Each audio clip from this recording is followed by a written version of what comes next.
Most men don't lose control because they're weak. They lose control because no one taught them how to pause. One glance, one disrespect, one well-placed insult, and boom, you're hijacked. You raise your voice. You say what you'll regret. And then you call it standing your ground. But here's the truth. If you don't master this, your emotions belong to anyone who knows how to provoke you. That means your boss, your ex, a stranger, online, even your own child. This video is for the man who's tired of losing control over things that don't deserve it. If that's ever been you, drop a comment below. I've been there. Because you're not alone. But this isn't about anger management. And it's not about being passive either. This is emotional warfare. And today, we begin the counterattack. You'll learn 7 Stoic principles that don't just help you stay calm. They make you unshakable. Rooted in ancient wisdom, lived by men like Marcus Aurelius, Admiral Stockdale, and Nelson Mandela. Refined for the modern man who refuses to be moved by chaos. By the end of this video, you won't just react less, you'll become the one they can't rattle, can't provoke, can't pull out of frame. And that journey begins with a man who walked out of prison after 27 years and didn't flinch. Part 1. Redefine disrespect. The most dangerous kind of power is the one that doesn't flinch. No, Nelson Mandela walked out of prison after 27 years. His hair was silver, his stride slower, but his spine, his will, remained unbroken. The world watched, holding its breath. This was the man they had once labeled a terrorist, a rebel, a threat to the system. For nearly 3 decades, he had been silenced, locked away, treated as less than human. And yet, in that first moment of freedom, he didn't roar. He didn't curse the men who tried to destroy him. He didn't demand retribution. Instead, he extended his hand to the very people who stole his freedom. That single act said more than 1,000 speeches ever could. It wasn't forgiveness. It was something deeper. It was command. Because Mandela understood something that most men never learn. Power isn't proven through reaction.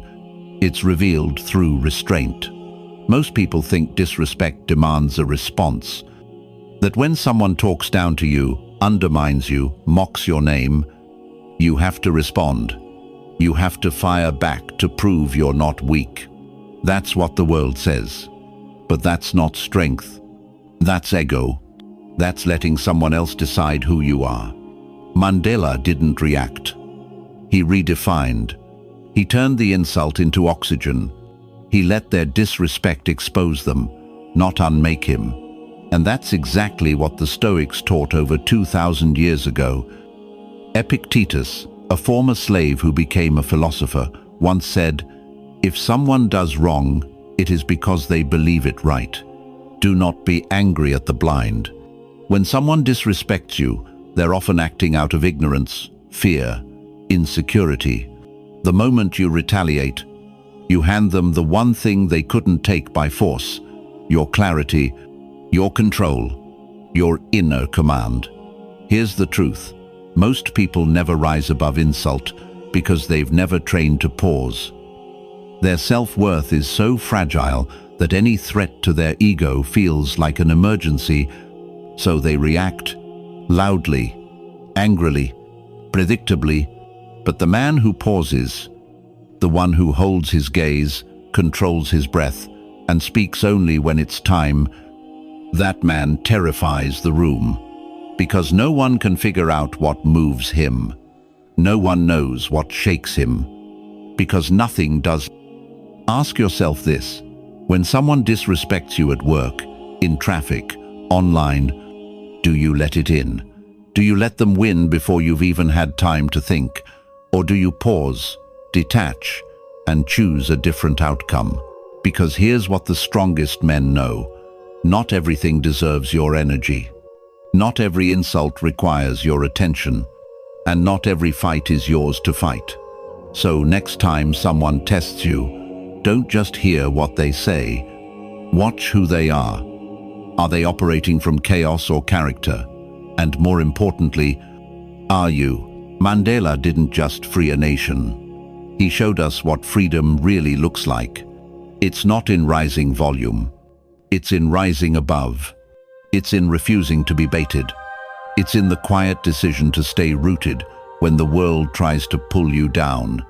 That's not weakness. That's a form of power most people will never understand. You don't need to bark back. You don't need to prove a thing. You just need to remember, no one defines you. Unless you hand them the pen. Let them speak. Let them try. Then walk right through it. Because when you redefine disrespect, you reclaim the one thing they can never touch. Your command. Part 2. Master your morning. Win the first hour, and you don't chase peace all day. You carry it. Lastin, most men lose their day long before the first real problem ever shows up. Not in traffic, not at work, but in that quiet, invisible moment after waking. When their hand reaches for the phone, their eyes absorb the first headline. Their mind opens its gates to noise before their feet even touch the ground. That moment, brief and often unnoticed, is where the day is either commanded or surrendered.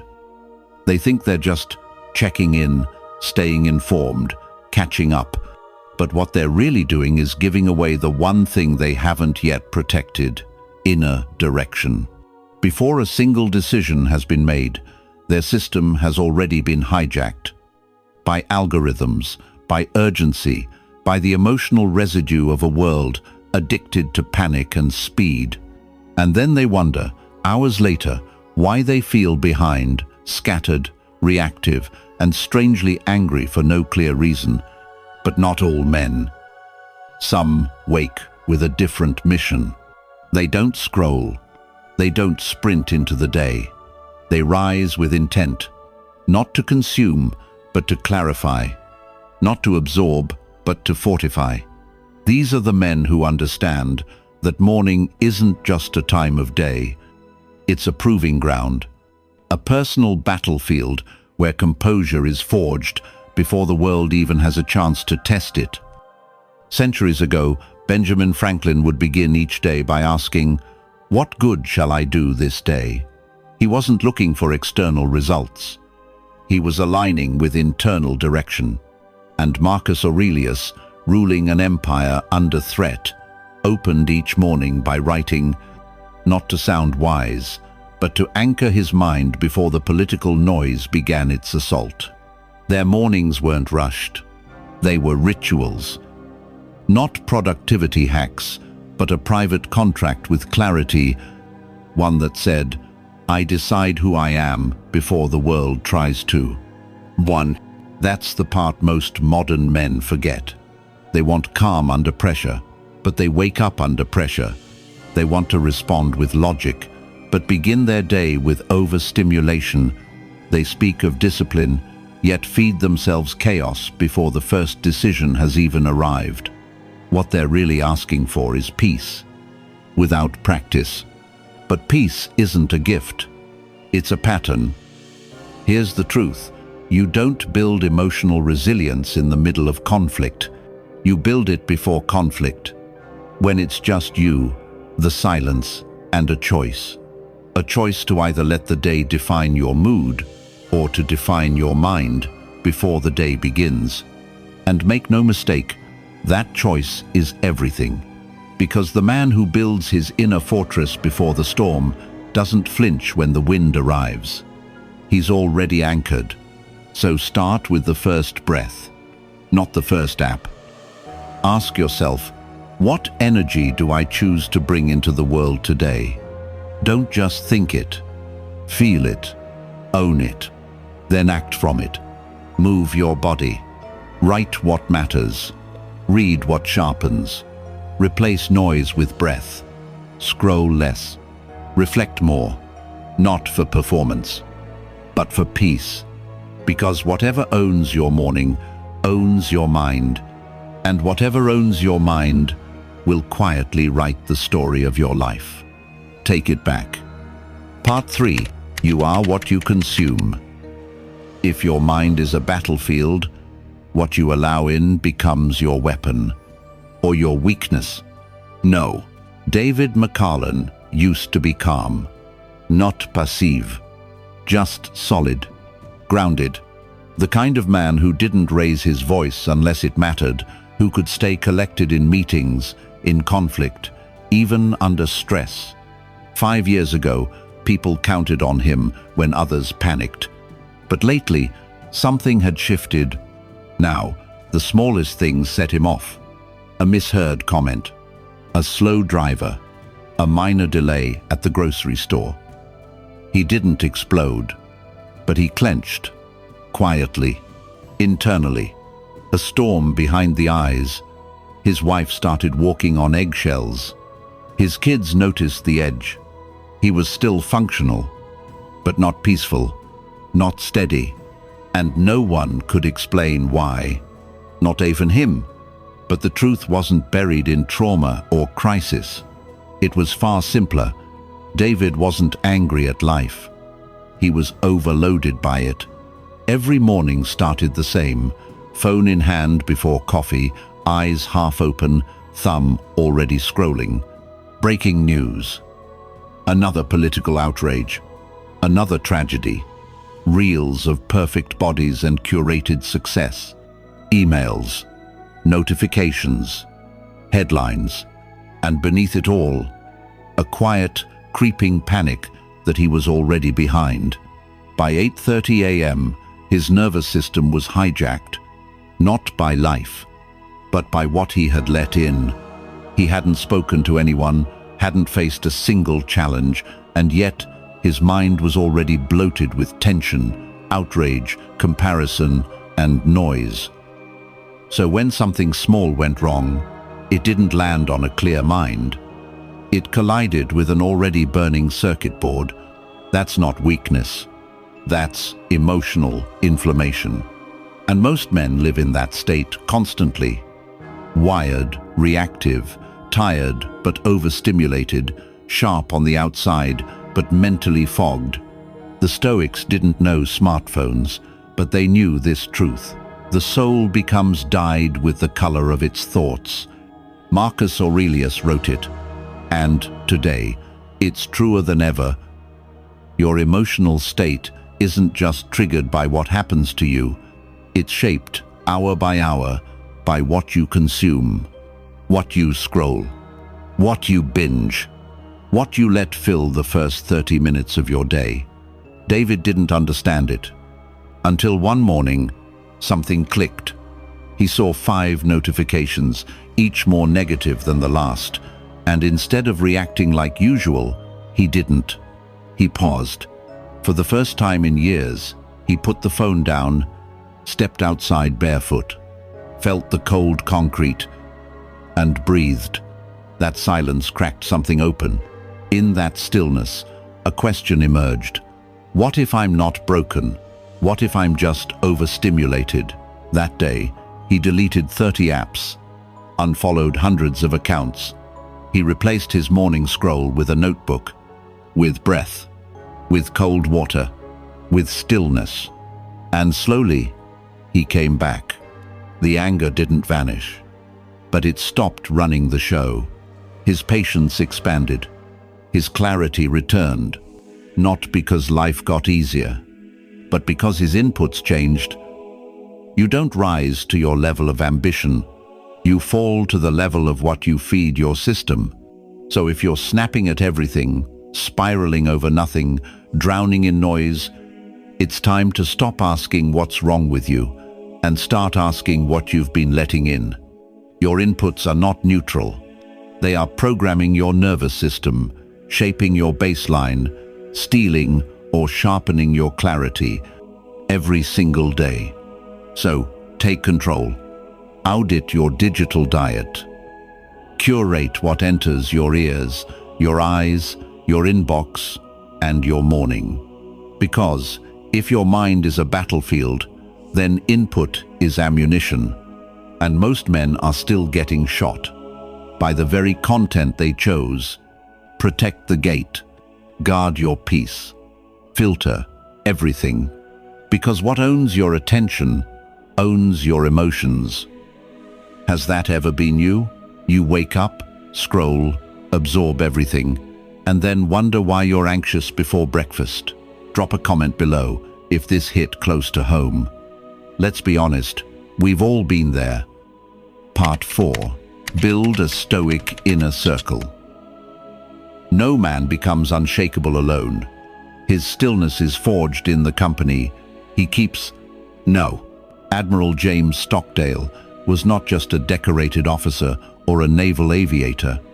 He was a man tested in the most brutal crucible imaginable.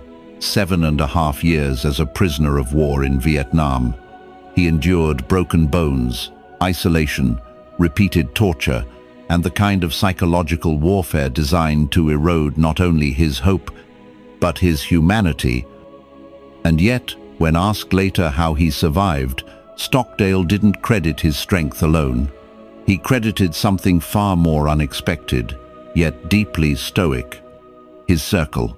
In the pitch-black confinement of Hoa Lo prison, surrounded by silence, hunger, and pain, Stockdale realized that the battlefield wasn't just physical, it was internal. And like any battlefield, it demanded allies.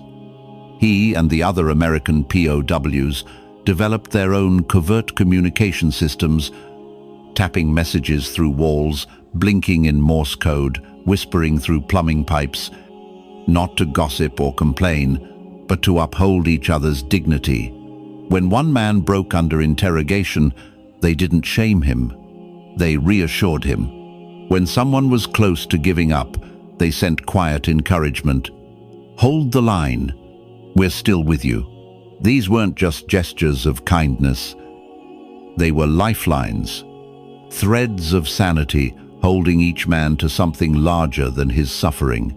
Stockdale, a lifelong student of Epictetus, understood that philosophy wasn't meant to be studied in calm halls, but lived under fire. And one of the deepest Stoic truths is this: you cannot live wisely if you are surrounded by fools.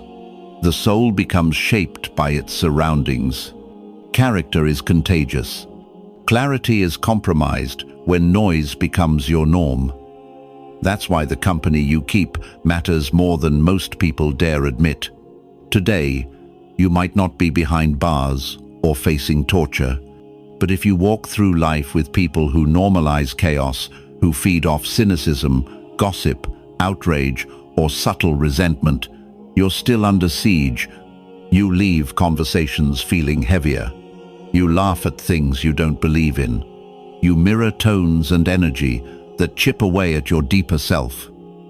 And like Stockdale once observed, you begin to lose your inner command, not with a blow, but with a slow, unconscious drift. But the inverse is also true. When you intentionally align yourself with men who value composure, truth, and disciplined thinking, your resilience compounds. You begin to stabilize not just because of your own will, but because you're no longer swimming against the emotional current of dysfunction. You sharpen. You elevate. You remember who you are. So take a quiet inventory. Who around you reinforces your inner standard, and who slowly erodes it? Which relationships sharpen your clarity, and which ones leave you rattled long after the conversation ends? Stockdale couldn't choose his environment, but he chose how to operate inside it, and more importantly, who he would stay tethered to in spirit. You have that same choice every single day. Not every bond is worth preserving. Not every shared history justifies continued access. The Stoic doesn't isolate, but he curates. He builds his inner circle the way he builds his mind, with silence, with substance, with standards. Because in the end, Even the strongest mind will bend in the wrong atmosphere, and the man who wants to be untouchable must first be surrounded by people who remind him what he refuses to compromise. Part 5. Delay is your power move. Between impulse and action lives a gate, and the man who guards it owns everything. Then, most men don't lose their composure because of what was said. They lose it because of how fast they reacted. One wrong tone, one raised eyebrow, one offhand remark that stings a little too close to the ego, and they fire back. A look, a jab, a sentence that turns a conversation into a battleground, and afterward they blame the moment. It just happened. But it didn't just happen. What happened was this. They never trained for the space between. There's always a space. Between the trigger and the reaction, between the insult and the explosion, between the discomfort and the decision. That tiny window is where your character is either forged or forfeited. The Stoics called this discipline. Today, we call it emotional intelligence. But whatever name you give it, the principle remains unchanged. The ability to pause before you pounce is what separates a man who merely reacts from a man who commands himself, because once you react, it's already too late. They've won. Not the argument, but your energy. Think about it. How many times have you walked away from a conversation feeling embarrassed? Not because you were wrong, but because you lost control? You knew better. You saw it coming, but something inside you still snapped. And it wasn't the insult that did the damage. It was the fact that you gave it your voice. The men we admire, Stoic, Mandela, Marcus Aurelius, they weren't perfect, but they mastered the pause. They rehearsed delay like it was a battle tactic. Because it is. In war, the first to move emotionally is usually the first to lose. And in life, it's the same. Delay doesn't mean weakness. It means you're buying time to respond from strength instead of reflex. This is the turning point for most men, when they realize that being provoked isn't the problem. Being predictable is. So what does training look like? It's not dramatic. It's not cinematic. It's subtle. It happens in the hallway, before you enter a room angry. It happens when your kid talks back and you feel the urge rise in your throat. It happens when a coworker undercuts you in a meeting and your palms go cold. That's your moment. That's your gate. And if you can hold that gate, even for 2 seconds, you begin to rewrite your entire identity. You breathe. You observe. You ask yourself, what outcome do I really want here? And from that stillness, you move. You speak when needed, but never to feed your pride. You respond, but with accuracy, not adrenaline. And you walk away, not as someone who backed down, but as someone who stayed in control of his name, his breath, his blood pressure, and his self-respect. Anyone can yell. Anyone can argue, but the man who delays, on purpose, with poise, isn't just reacting less, he's living above the game. He's no longer being triggered by noise. He's choosing what deserves a response. And more importantly, what doesn't. And over time, the world starts to notice, not because you say more, but because you don't need to. Because silence held with strength echoes louder than anything said in heat. What was your last moment of regret? That one reaction you wish you'd delayed? Tell us in the comments. Because sometimes, reflection shared becomes strength multiplied. Part 6. Train for the hit before it lands. Most people think imagining disaster makes you anxious. The Stoics knew. It makes you unbreakable. Most people think preparing for the worst is negative thinking, that visualizing pain somehow attracts it. That if you picture loss, betrayal, failure, you're inviting it into your life. But the truth is, what you ignore controls you far more than what you face. And the Stoics understood this with razor clarity. Marcus Aurelius didn't meditate each morning to calm himself with fantasies of success. He began by imagining the exact things that could go wrong: betrayal, conflict, death, disappointment. Not to dwell in misery, but to remove the sting before it strikes. Because once the fear is rehearsed, the surprise is gone. And once the surprise is gone, you become harder to shake than the problem itself. We don't fall apart because life is cruel. We fall apart because we believed it wouldn't be. We believed our plans would hold, our people would stay, our bodies would last, and the next chapter would go exactly as expected.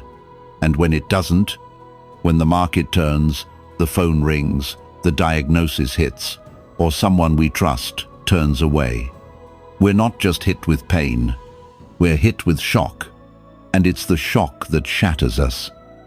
But what if you trained for that moment before it arrived? That's what premeditatio malorum is about. The practice of mentally walking through the things you fear most, not to become pessimistic, but to become immune to the paralysis of surprise. The Stoics treated hardship like a sparring partner. If you train with it often enough, it can't knock you out when it finally throws a punch. This isn't morbid.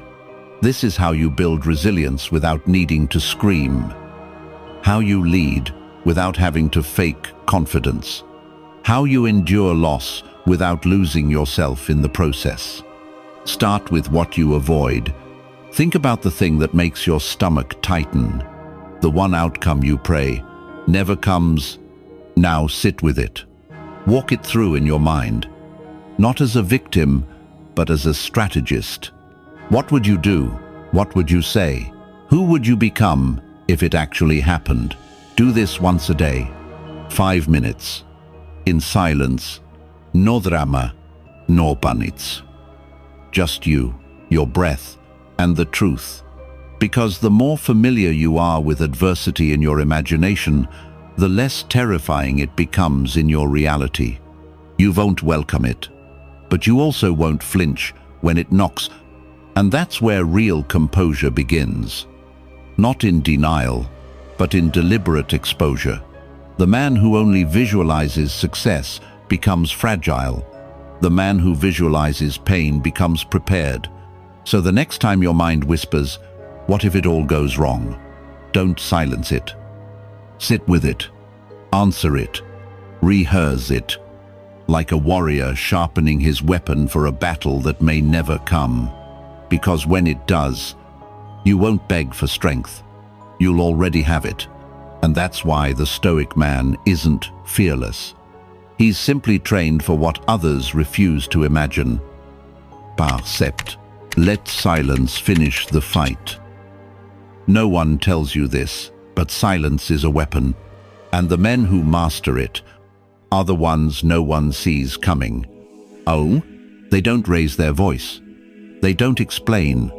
They don't justify, and yet somehow they win. We've been trained to believe that every challenge must be answered, every slight confronted, every attack returned. That if you don't say something back, you're weak. That if you let the insult slide, you've surrendered. But the truth is, most men who speak out of anger don't win. They leak power. They give away their position, their energy, their control. They feel strong in the moment, but weaker once the noise fades, when they realize they let someone else dictate their behavior. Because the loudest reaction might feel like strength, but it's often just disguised insecurity. Silence. Intentional, composed, self-chosen silence isn't passive. It's pressure. It's control. It says, I see what you're doing.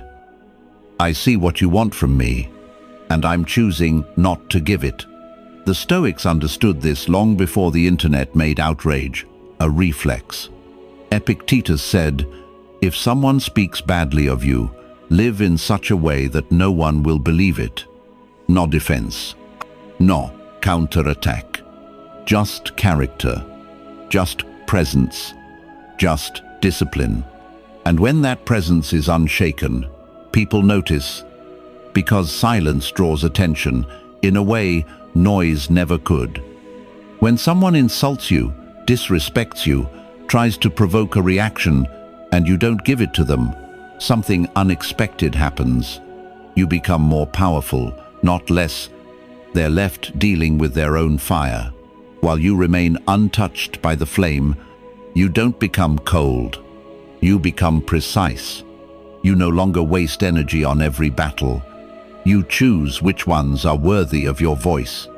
And more often than not, they aren't, because what the world remembers is not who shouted the most.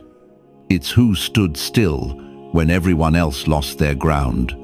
Think back to the last time someone pushed you emotionally. Did reacting make you stronger, or did it make you feel exposed, unsettled, out of alignment with who you really are? The man who lets silence do the talking doesn't need to prove his dominance. He already carries it. In his breath, in his stillness, in the space between what he feels and what he chooses to say or not say. So the next time you're baited, challenged, or tested, don't meet fire with more fire. Don't throw words you'll wish you could pull back. Don't let your peace be cheap. Hold it. Own it. Let them talk. Let them escalate. Let them wonder what you're thinking. And when the moment is over, let them remember that you didn't flinch. You didn't fold. You didn't need to shout, because you were never there to win the argument. You were there to win the war of composure. And that war is won, not by louder voices, but by the man who walks away untouched, unbothered, unshaken. You don't become emotionally untouchable by accident. You build it. Through repetition, through restraint, through relentless clarity. It's not about being perfect. It's about being prepared. You stop reacting to noise. You stop chasing validation. You stop handing your peace to people who haven't earned your respect. You redefine what's worth your energy. You wake up with discipline, not dopamine. You protect your inputs. You choose your circle with intention. You delay, you observe, you think before you strike. You rehearse the fire in your mind, so when the heat comes, you don't burn. And most of all, you don't speak just to be heard. You let silence say what your strength already proves. Because in a world of men who explode at everything, the one who stays calm becomes impossible to provoke and impossible to ignore. If this message hit you, if one part of this series made you pause, reflect, or shift, even slightly, leave a comment. Share what part spoke loudest to your life. And if you're walking this path, quietly, steadily, subscribe. Join the few who no longer need to shout, because from here on out, you don't beg for respect, you command it, without ever raising your voice. That's what it means to be emotionally untouchable.